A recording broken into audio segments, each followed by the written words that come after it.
ಹುಬ್ಬಳ್ಳಿಯ ಸಿದ್ಧಾರೂಢ ಮಠದ ಒಳಗಡೆಗೆ ದೊಡ್ಡದಾಗಿರ್ತಕ್ಕಂಥ ಪ್ರವಚನ. ಸಿದ್ಧಾರೂಢ ಮಠದ ಅಂಗಳದೊಳಗಡೆಗೆ 10,000ಕ್ಕಿಂತ ಹೆಚ್ಚು ಸದ್ಭಕ್ತರು ಆಗಿನ ಕಾಲಕ್ಕ ಭಕ್ತರು ಪ್ರವಚನ ಕೇಳಲಿಕ್ಕೆ ಬರ್ತಿದ್ರು. ಎಲ್ಲಿಗೆ? ಹುಬ್ಬಳ್ಳಿಯ ಸಿದ್ಧಾರೂಢ ಮಠಕ್ಕೆ. ಆ ಪ್ರವಚನ ನಡೆದಾಗ ಸಿದ್ಧಾರೂಢರು ಮಧ್ಯಭಾಗದಲ್ಲಿ ಕುಳಿತುಕೊಂಡಿದ್ರು. ಸುತ್ತಲೂ ಗರಗದ ಮಡಿವಾಳಪ್ಪ, ಉಡಕಲ್ದ ಸಿದ್ದಪ್ಪಜ್ಜನವರು, ಸಂತ ಶಿಶುನಾಳ ಶರೀಫ, ನವಲಗುಂದದ ನಾಗಲಿಂಗಪ್ಪ, ಜಡಿ ಸಿದ್ದೇಶ್ವರರೆಲ್ಲರೂ ಕೂಡ ವೇದಿಕೆ ಮೇಲೆ ಕುಳಿತುಕೊಂಡಿದ್ರು. ಈಗ ಹೆಂಗ ಅಪ್ಪರು ಕುಂತಾರಲ್ಲ ಹಂಗೆಲ್ಲ ಕೂತ್ಕೊಂಡಿದ್ರು. ಸಿದ್ಧಾರೂಢರು 1 ಗಂಟೆಗಳ ಕಾಲ ಲೀಲಾಜಾಲವಾಗಿ ಶಾಸ್ತ್ರೋಕ್ತವನ್ನ ಬಹಳ ಅದ್ಭುತವಾಗಿ ಭಕ್ತರ ಹೃದಯಕ್ಕೆ ಮುಟ್ಟುವಂಗ, ಮನಸ್ಸಿಗೆ ತಟ್ಟುವಂಗ ಆಧ್ಯಾತ್ಮವನ್ನ ಉಣಬಡಿಸ್ತಾ ಇದ್ರು. ಎಂತ ಅಧ್ಯಾತ್ಮ! ಅವರು 1 ಅಲ್ಲ 2 ಅಲ್ಲ 10 ಅಲ್ಲ 20 ಅಲ್ಲ, ಬದುಕಿನ ಆಯುಷ್ಯದೊಳಗಡೆಗೆ 50 ವರ್ಷಕ್ಕಿಂತ ಹೆಚ್ಚು ಶಾಸ್ತ್ರವನ್ನ ಉಪದೇಶ ಮಾಡಿರ್ತಕ್ಕಂಥ ಶರಣ ಯಾರಪ್ಪ ಅಂತಂದ್ರ ಹುಬ್ಬಳ್ಳಿಯ ಸಿದ್ಧಾರೂಢರು. ಇಷ್ಟೆಲ್ಲ ಜನ ಕುಳಿತುಕೊಂಡಾಗ ಈಗ ಹೆಂಗ ಪ್ರವಚನಕಾರ ಮುಗಿದ ಮೇಲೆ ಒಬ್ಬೊಬ್ಬ ದಿವ್ಯ ಸಾನ್ನಿಧ್ಯ ವಹಿಸಿಕೊಂಡಿರ್ತಕ್ಕಂಥ ಪೂಜ್ಯರ ಮಾತಾಡ್ತಾರೋ, ಆಶೀರ್ವಚನ ನೀಡ್ತಾರೋ, ಹಾಗೆ ಸಿದ್ಧಾರೂಢರ ಮಾತು ಮುಗಿದ ಮೇಲೆ ಎಲ್ಲಾ ಶರಣರು ಏನ್ ಮಾಡ್ತಿದ್ರು? ಆಶೀರ್ವಚನವನ್ನ ದಯಪಾಲಿಸ್ತಿದ್ರು. ಸಿದ್ಧಾರೂಢರ ಮಾತು ಮುಗಿದ ಮೇಲೆ ಒಂದು ದಿನ ನವಲಗುಂದ ನಾಗಲಿಂಗಪ್ಪನವರು ಆಶೀರ್ವಚನ ನೀಡಿದ್ರು, ಒಂದಿನ ಉಣಕಲ್ದ ಸಿದ್ದಪ್ಪಜ್ಜರು ಆಶೀರ್ವಚನ ನೀಡಿದ್ರು, ಒಂದು ದಿನ ಸಂತ ಶಿಶುನಾಳ ಶರೀಫರ ಆಶೀರ್ವಚನ ನೀಡಿದ್ರು, ಒಂದು ದಿನ ಗರಗದ ಮಡಿವಾಳಪ್ಪನವರು ಆಶೀರ್ವಚನ ನೀಡಿದ್ರಿ. ಒಬ್ಬ ಉಳಿದಿದ್ದ, ಆತ ಜಡಿ ಸಿದ್ದೇಶ್ವರ ಮಹಾಸ್ವಾಮಿಗಳು. ಅವರ ಹೆಸರೇ ಹೇಳುವಾಗೆ ಜಡಿ ಅಂತಂದ್ರ ಹೊಡಿ, ಜಾಡಿಸು, ಬಡಿ ಅಂತಂದ್ರ ಅರ್ಥ. ಜಡಿ ಅಂತಂದ್ರೆ ಜಡಿಸಿದ್ದ ಅಂದ್ರೆ ಬಹಳ ಕೋಪಿಷ್ಟ್ರಿದ್ರು ಅವರು. ಅವ್ರ ಬಾಯಿಂದ ಏನಾದ್ರು ನುಡಿದ್ರು ಅಂತಂದ್ರ ಅದು ಬಹಳ ಸತ್ಯವಾಗಿ, ಸತ್ಯದ ಮೇಲೆ ಬಡದಷ್ಟೇ ಕಠಿಣವಾಗಿರ್ತಕ್ಕಂಥ ಮಾತುಗಳು ಜಡಿಸಿದ್ರು ಇರ್ತಿದ್ದರು. ಎಲ್ಲರ ಆಶೀರ್ವಚನ ಮುಗಿದಿತ್ತು. ಕೊನೆಗೊಬ್ರು ಊರಾಗೊಬ್ರು ಹಿರಿಯರು ಕುಂತಿದ್ರು, ಸಾವಿರಾರು ಜನ ಕುಂತಿತ್ತು ಮುಂದೆ ಪ್ರವಚನ ಕೇಳಲಿಕ್ಕೆ. ಅವಾಗ ಒಬ್ಬ ಹಿರಿಯ ಮನುಷ್ಯ ಏನಂದಪ್ಪ ಅಂತಂದ್ರ, ಯಪ್ಪ ದಿನ ಒಬ್ಬೊಬ್ರು ಗುರುಗಳು ಬರ್ತಾರ, ಎಲ್ಲರೂ ಆಶೀರ್ವಚನ ನೀಡ್ತಾರ, ಆದ್ರೆ ಜಡಿಸಿದ್ರು 1 ದಿನ ಆಶೀರ್ವಚನ ನೀಡಿಲ್ಲಲ್ಲ, ಯಾಕ್ರಿಪ್ಪ ಅಂತ ಕೇಳಿದ. ಅವಾಗ ಜಡಿಸಿದ್ರು ಹೆಂಗ್ ಕುಂತಿದ್ರಪ್ಪ ಅಂತಂದ್ರ, ಈ ವೇದಿಕೆ ಮೇಲೆ ಎಲ್ಲಾ ಪೂಜ್ಯರು ಹಿಂಗ ಭಕ್ತರ ಕಡೆ ಮುಖ ಮಾಡಿ ಕುಂತಾರ. ಜಡಿಸಿದ್ರು ಹಿಂಗ್ ಕುದುರ್ತಿರ್ಲಿಲ್ಲ. ಪ್ರವಚನ ನಡೆದಾಗ ಅವರು ಮುಖ ವೇದಿಕೆ ಕಡೆಗೆ ಮಾಡ್ತಿದ್ರು, ಬೆನ್ನ ಭಕ್ತರ ಕಡೆಗೆ ಮಾಡಿ ಕುಂದಿರ್ತಿದ್ರು. ಎಲ್ಲರ ಆಸನ ಭಕ್ತರ ಕಡೆಗಿದ್ರ, ಜಡಿಸಿದ್ದರ ಆಸನ ಮುಖ ಆ ಕಡೆ ಇರ್ತಿತ್ತು, ಭಕ್ತರ ಕಡೆಗೆ ಬೆನ್ನ ಮಾಡಿ ಕುಳಿತುಕೊಳ್ತಿದ್ರು. ಅವಾಗ ಒಬ್ರು ಹಿರಿಯರೊಬ್ರು ಕೇಳಿದ್ರು, ಯಪ್ಪ ದಿನ ಬರ್ತಾರು, ಜಡಿಸಿದ್ರು ಮುಖ ಮಾತ್ರ ಆ ಕಡೆ ಮಾಡ್ತಾರು, ಬೆನ್ನ ಮಾತ್ರ ಭಕ್ತರ ಕಡೆಗೆ ಮಾಡ್ತಾರು, ಯಾಕ್ರಿ ಅಂತ ಕೇಳಿದ್ರು ಅವರು. ಅದನ್ನ ನಮಗೇನು ಗೊತ್ತಪ್ಪ, ಜಡಿಸಿದ್ದರ ಲೀಲಾ ಯಾರಿಗೂ ತಿಳಿದಿಲ್ಲ, ಅದನ್ನ ಕೆಣಕೋದೇ ಬೇಡ ಅಂದ್ರೆ ಸಿದ್ಧಾರೂಢರು. ಆದ್ರೊಬ್ಬ ಭಕ್ತ ಕೇಳಿದೆಪ್ಪ, ದಿನಾ ಎಲ್ಲರೊಬ್ಬೊಬ್ರು ಮಾತಾಡ್ತೀರಿ, ಇವತ್ತ ಮಹಾಮಂಗಲ ಐತಿ ಪುರಾಣದ್ದು, ನೀವೇನ್ ಮಾಡ್ರಿ ಜಡಿಸಿದ್ದರಿಗೆ 1-2 ಮಾತು ಮಾತಾಡಕ್ ಕೊಡ್ರಿ ಅಂತಂದ್ರು. ಅವಾಗ ಸಿದ್ಧಾರೂಢರು ಹೇಳ್ತಾರ, ಸಿದ್ಧಾರೂಢರು ತ್ರಿಕಾಲಜ್ಞಾನಿಗಳು, ಅವ್ರಿಗೆ ಗೊತ್ತಿತ್ತು ಜಡಿಸಿದ್ದರಿಗೆ ಕೊಟ್ಟಿವಿ ಅಂತಂದ್ರ ಮಾತಾಡ್ಲಿಕ್ಕೆ.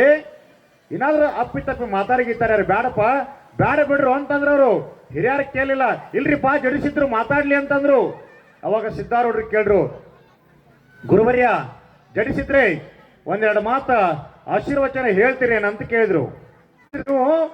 ಆಶೀರ್ವಾದ ಮಾಡಂದ್ರ ಮಾಡ್ತೀನ್ರಿಪ್ಪ ಅಂತಂದ್ರು. ಆಯ್ತಂದ್ರು. ಭಕ್ತನ ಕರೆದ್ರು, ಏ ಮಗನ ಬಾರೋ ಇಲ್ಲಿ. ಅವರ ಭಾಷೆಗಳೇ ಹಾಕಿದ್ವು, ಬಹಳ ಖಡಕ್ ಆಗಿದ್ವು. ಏ ಮಗನ ಬಾರೋ ಇಲ್ಲಿ, ಕುರ್ಚಿ ಈ ಕಡೆ ತಿರುಗಿಸ್ಕೊಂಡ್ರು ಸಂತಂದ್ರು. ಭಕ್ತ ಬಂದ, ಕುರ್ಚಿ ಭಕ್ತರ ಕಡೆಗೆ ಮಕ ಮಾಡಿ ಕುಂತರು. ಕೈಯಾಗ ಮೈಕ್ ಕೊಟ್ರು, ಜಡಿಸಿದ್ರು. ಮೊದಲನೇ ನುಡಿ ಪ್ರಾರಂಭ ಆಯಿತು. 10,000 ಜನ ಮೌನವಾಗಿ ಕುಳಿತುಕೊಂಡಾರ. ಜಡಿಸಿದ್ರು ಮಾತಾಡೋದೇ ಕಡಿಮೆ. ಮೌಢ ಯೋಗಿ ಅವತ್ತ ಸಿದ್ಧಾರೂಢರು ಆದೇಶ ಮಾಡಿದ್ರು, ಒಂದೆರಡು ಮಾತು ಮಾತಾಡಪ್ಪ. ಆಯ್ತ್ರಿಪ್ಪ, ನೀವ್ ಹೇಳಿದ ಮೇಲೆ ನಿಮ್ಮ ಮಾತು ಪಾಲಿಸ್ತಾನಂತೇಳಿ ಜಡಿಸಿದ್ರು ಎದ್ದು ನಿಂತರು. ಎದ್ದು ನಿಂತವ್ರ ಮೊದಲನೇ ನುಡಿ ಏನಪ್ಪಾ ಅಂತಂದ್ರ, ಇಲ್ಲಿ ಮುಂದೆ ಕೂತಿರ್ತಕ್ಕಂಥ ಸದ್ಭಕ್ತರೇ, ಯಾರು ಒಬ್ರ ನಾ ಮಾತಾಡ್ತ ಮುಂದ ಎದ್ದು ಹೋದ್ರಿ ಅಂತಂದ್ರ ನೀವು ಮನಿ ಮುಟ್ಟದ್ರಾಗ ಮಕ್ಕಳ್ರೆ ನಿಮ್ಮ ಮನಿ ಭಸ್ಮ ಆಗ್ಲಿ ಅಂದ್ಬಿಟ್ರು ಸಿದ್ಧ. ಯಾರು ಜಡಿಸಿದ್ರು ಹಿಂಗಂದ್ರ ಕೇಳೇವನ್ರಿ ನಾವು. ಅಯ್ಯೋ ಯಪ್ಪ, ಯಾಕಪ್ಪ ಯಪ್ಪ, ಯಾರಾದ್ರೂ ನಾ ಮಾತಾಡ್ತ ಮುಂದ ನೀವು ಕುಸು ಕುಸು ಮಾತಾಡಿದ್ರಿ ಅಂತಂದ್ರ ಬಾಯಿ ಬಿದ್ದು ಹೋಗ್ಲಿ ಅಂತಂದ್ರು. ಯಾರಾದ್ರೂ ನಾ ಆಶೀರ್ವಚನ ನೀಡುತ್ತ ಮುಂದ ಒಬ್ರೇ ಒಬ್ರು ನಕ್ರಿ ಅಂತಂದ್ರ ಬಾಯಿಗೆ ಲಕ್ವ ಹೊಡಿಲಿ ಅಂತಂದ್ರು. ಯಾರಾದ್ರೂ ಒಬ್ರು ನಾನು ಪ್ರವಚನ ಮಾಡುವಾಗ ಏನಾದರೂ ಕೆಟ್ಟ ಶಬ್ದ ಮಾಡಿ ಚಪ್ಪಾಳಿ ಗಿಪ್ಪಾಳಿ ಹೊಡೆದ್ರಿ ಅಂತಂದ್ರ ಕೈ ಇಲ್ದಂಗಾಗ್ಲಿ ಅಂತೇಳಿ ಚಾಲೂ ಮಾಡಿದ್ರು. ಹಿಂಗ ಮಾತಾಡಿದ ಕೂಡಲೇ ಭಕ್ತರು ಕೈ ಕಟ್ಕೊಂಡ್ ಗಪ್ಪು ಕುಂತ್ರಿ, ಚಪ್ಪಾಳಿ ಹೊಡಿಯಾಗಿಲ್ಲ, ನಗುವಂಗಿಲ್ಲ, ಮಧ್ಯದಾಗ ಪ್ರವಚನ ಬಿಟ್ಟು ಎದ್ದು ಹೋಗುವಂಗಿಲ್ಲ. ಯಾರೊಬ್ರು ಸೂಜಿ ಬಿದ್ರ ಸಪ್ಪಳಾಗ್ಬೇಕು ಹಂಗ ಭಕ್ತರೆಲ್ಲ ಸುಮ್ಮ ಕುಂತ್ಕೊಂಡ್ರು. ಅವಾಗ ತಾಸುಗಟ್ಟಲೆ ಜಡಿಸಿದ್ರು, ಆಶೀರ್ವಚನ ನೀಡಿದ್ರು. ಪ್ರತಿ ಮಾತಿಗೂ ಬೈತಿದ್ರು ಭಕ್ತರನ್ನ. ಪ್ರತಿ ಮಾತಿಗೂ ಅವರನ್ನ ತಮ್ಮ ನುಡುಪಾಗಿರ್ತಕ್ಕಂಥ ನುಡಿಗಳ ಮೂಲಕ, ಭಕ್ತರಿಗೆ ನೇರವಾಗಿರ್ತಕ್ಕಂಥ ನುಡಿಗಳ ಮೂಲಕ ಹೃದಯದೊಳಗಡೆ ಇರ್ತಕ್ಕಂಥ ಭಕ್ತಿಯನ್ನ ಜಾಗೃತಿ ಮಾಡ್ತಿದ್ರು, ಜಡಿಸಿದ್ರು. ಅವಾಗ ಸಿದ್ಧಾರೂಢರು ಗುಸು ಗುಸು ನಗ್ತಿದ್ರು. ನಾಗಲಿಂಗಪ್ಪ ನಗ್ತಿದ್ದ, ಗರಗದ ಮಡಿವಾಳಪ್ಪ ನಗ್ತಿದ್ದ, ಉಣಕಲ್ಲ ಸಿದ್ದಪ್ಪಜ್ಜ ನಗ್ತಿದ್ದ. ಅಜ್ಜ ತಾಸುಗಟ್ಟಲೆ ಮಾತಾಡಿದ ಮ್ಯಾಲ ಎಲ್ಲಾರಿಗೆ ಶರಣ ಹೇಳಿ ಕುಂದ್ರಬೇಕು ಅನ್ನೋಷ್ಟ್ರಾಗನ ಅಜ್ಜಾರು ಹೇಳ್ತಾರ, ಜಡಿಸಿದ್ರೆ ಕೇಳ್ತಾರ ಹಿರಿಯ ಮನುಷ್ಯಾಗೊಬ್ಬಗ, ನೋಡಪ್ಪ ನಾ ಮಾತಾಡಿದ್ದ ಕರೆಕ್ಟ್ ಐತಿಲ್ಲ ಅಂತ ಕೇಳಿದ್ರಿ ಹಿರಿಯ ಮನುಷ್ಯಾಗ. ಯಪ್ಪ ಕರೆಕ್ಟ್ ಐತ್ರಿ ಅಂತಂದವ. ಮತ್ ಇನ್ನಟ್ಟು ಮಾತಾಡ್ಲೇನ ಅಂತಂದ ಅವ. ಹೆದರಿ ಕ್ಯಾಸ ಬ್ಯಾಡ ಅಂದ್ರೆ ಎಲ್ಲಿ ಬೈದ್ಗಿದಾರು, ಶಾಪ ಹಾಕಿಗ್ಯಾರ, ಯಪ್ಪ ಭಾಳ ಚಂದ ಮಾತಾಡ್ರಿ, ಇನ್ನೊಂದ್ ತಾಸು ಮಾತಾಡ್ರಿ ಅಂದ್ಬಿಟ್ಟವ್. ತಪ್ಪಿ ಬಾಯಿ ತಪ್ಪಿ ಮಂದೆಲ್ಲ ಎದ್ದು ನಿಂತೈತಿ, ಮಂಗಲ್ ನಡೆಯಕತೈತಿ. ಸಿದ್ಧಾರೂಢ್ರ ಎದ್ದು ನಿಂತಾರ, ಎಲ್ಲಾ ಶರಣರು ಎದ್ದು ನಿಂತಾರ. ಯಾರೋ ಮಾತಾಡಂದಾರು, ಸಿದ್ಧಾರೂಢ್ರ ಇನ್ನೊಬ್ರು ಯಾರೋ ಹಿರಿಯರು ಮಾತಾಡನಾಕತ್ತಾರು, ಇನ್ನೊಂದ್ ಸ್ವಲ್ಪ ಕುಂದ್ರಿ ಅಂತ ಕುಂದ್ರಿಸಿರ್ ಮತ್ತವ್ರು. ಸಿದ್ಧಾರೂಢ್ರ ಅಂದ್ರು, ಆಯ್ತಳಪ್ಪ ನಿನ್ನ ಕತ್ತಿ ಮುಗೀತು ಅಂದ್ರ ಅವ ಭಕ್ತಗ. ಆಯ್ತು ಕುಂದ್ರಿ ಅಂತ ಮತ್ತೆ ಕುಂದ್ರಿಸಿದ್ರು. ಮತ್ತ ಅರ್ಧ ಗಂಟೆಗಳ ಕಾಲ ಜಡಿಸಿದ್ರು, ಬೈದ್ರು ಭಕ್ತರಿಗೆ.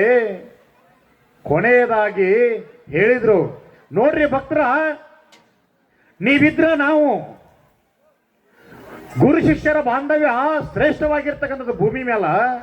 ನೋಡ್ರಿ, ನಾ ಬೈದ ತಕ್ಷಣ ಒಬ್ರು ಮಾತಾಡ್ಲಿಲ್ಲ, ಒಬ್ರು ದಾನ್ಲಿ ಮಾಡ್ಲಿಲ್ಲ, ಒಬ್ರು ಚಪ್ಪಾಳೆ ಹೊಡಿಲಿಲ್ಲ. ಎಲ್ಲರ ತದೇಕ ಚಿತ್ತ ಎಲ್ಲಿತ್ತಪ್ಪ ಅಂತಂದ್ರ ನನ್ನ ಪ್ರವಚನದ ಮ್ಯಾಲಿತ್ತು. ಯಾರೊಬ್ರು ಮಾತಾಡ್ಲಿಲ್ಲ, ಯಾರೊಬ್ರು ಅಡ್ಡ ಎದ್ದು ಹೋಗ್ಲಿಲ್ಲ. ಯಾಕ? ನಾನು ಎಲ್ಲಿ ಶಾಪ ಕೊಟ್ಟು ಬಿಡ್ತೀನಿ ಅಂತಕ್ಕಂಥ ಭಯ ಇತ್ತು. ಆದ್ರೆ 50 ವರ್ಷಗಳ ಕಾಲ ಸಮಾಜಕ್ಕಾಗಿ, ಸಮಾಜದ ಏಳಿಗೆಗಾಗಿ, ಭಕ್ತರಿಗಾಗಿ ದುಡಿದಿರ್ತಕ್ಕಂಥ ಸಿದ್ಧಾರೂಢರು 50 ವರ್ಷ ನಿಮಗೆ ಪ್ರವಚನ ಮಾಡಿದ್ರು ಕೂಡ ಒಬ್ಬರ ಬದಲಾಗಿರೇನು? ಒಬ್ಬರ ಕೆಟ್ಟದ್ದು ಮಾಡೋದು ಬಿಟ್ಟಿರೇನು? ಒಬ್ಬರಾದ್ರೂ ಅನ್ಯಾಯ ಮಾಡೋದು ಬಿಟ್ಟಿರೇನು? ಒಬ್ಬರಾದ್ರು ಜಾತಿ ಬಿಟ್ಟಿರೇನು? ಒಬ್ಬರಾದ್ರು ರಾಜಕಾರಣ ಬಿಟ್ಟಿರೇನು? ಒಬ್ಬರಾದ್ರು ಅಧರ್ಮ ಮಾಡೋದು ಬಿಟ್ಟಿರೇನು ಅಂತ ಕೇಳಿದ್ರು. ಅವ್ರು ಬಿಟ್ಟಿರೇನ್ರಿ? ಅವತ್ತವ್ರು ಬಡ್ಡಿ ವ್ಯವಹಾರ ಮಾಡೋದು ಬಿಟ್ಟಿರೇನು? ಮಣಿ ಮುರಿಯೋದನ್ನು ಬಿಟ್ಟಿರೇನು? ಇನ್ನೊಬ್ಬರ ಬಗ್ಗೆ ಕೆಟ್ಟದ್ದು ಮಾಡೋದು ಬಿಟ್ಟಿರೇನು ಅಂತ ಕೇಳಿದ್ರು. ಅವಾಗ ಭಕ್ತರಿಗೆ ಅರ್ಥ ಆಯ್ತು, 50 ವರ್ಷ ಸಿದ್ಧಾರೂಢ ನಮಗ ಪ್ರವಚನ ಹೇಳಿದ್ರು ನಾವು ಎಲ್ಲಿ ಕೇಳ್ತೀವಿ ಅಲ್ಲೇ ಜಡಿಸಿ ಹೋಗ್ಬಿಟ್ಟಿರ್ತೀವಿ ಎಲ್ಲಾ ಪ್ರವಚನಗಳನ್ನ. ಅದಕ್ಕಾಗಿ ಜಡಿಸಿದ್ರು ಹೇಳ್ತಾರ, ನೋಡ್ರಪ್ಪ ನಿಮ್ಮನ್ನ ಬೈಬೇಕಂತ ನಾನೇನು ಶಾಪ ಹಾಕ್ಲಿಲ್ಲ. ನಾನು ಯಾಕೆ ಇದನ್ನ ಹಿಂಗೆಲ್ಲ ಮಾತಾಡಿದೆ ಭಕ್ತರಿಗೆ ಅಂತಂದ್ರ, ಭಕ್ತರು ಕೇಳುವುದಷ್ಟೇ ಅಲ್ಲ, ನಡ್ಕೊಳ್ಬೇಕು. ನೀ ನಡ್ಕೋ, ನೀ ಪಡ್ಕೋ. ನೀ ಹೆಂಗ ನಡ್ಕೋತಿಯಲ್ಲ ಹಂಗ ಪಡ್ಕೋತಿ ಅಂತೇಳಿ ಶ್ರೇಷ್ಠವಾಗಿರ್ತಕ್ಕಂಥ ಪ್ರವಚನ ಮಾಡಿದ್ರು. ಸಿದ್ಧಾರೂಢರು ನಕ್ಕೊಂತ ಎಲ್ಲಾ ಶರಣರ ನಿಂತು ಚಪ್ಪಾಳಿ ಹೊಡೆದ್ರು. ಇವತ್ತಿಗೂ ಕೂಡ ಜಡಿಸಿದ್ರು ಅಂತಂದ್ರ ಭಕ್ತರ ಭಯ ಅವ್ರ ಮೇಲ. ಎಂತ ಭಯ? ಪ್ರೇಮದ ಭಯ, ಭಕ್ತಿಯ ಭಯ ಇತ್ತು ಅವರ ಮೇಲೆ. ಅಂತ ಶ್ರೇಷ್ಠ ಶರಣರು ನಡೆದಾಡ್ತಕ್ಕಂಥ ನಾಡು ಯಾವ್ದಪ್ಪ ಅಂತಂದ್ರ ನಮ್ಮ ಭಾರತ ನಾಡು ಅಂತಕ್ಕಂಥ